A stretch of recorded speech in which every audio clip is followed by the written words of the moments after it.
আজকের পর্বে আপনাদেরকে কিছু প্রেম পর্যায়ের গান গেয়ে শোনাব।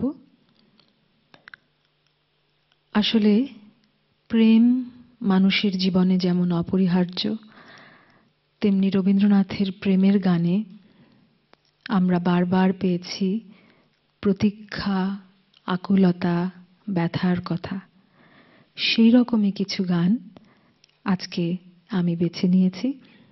প্রথম যে দুটি গান গাইব, তুমি কোন ভাঙনের পথে এলে সুপ্ত রাতে, এবং ব্যথা যখন আনে আমায় তোমার দ্বারে। দুটো গান একই ভাবের, একই রকম ভাব প্রকাশ করে, কিন্তু তবুও দুটি ভিন্ন গান।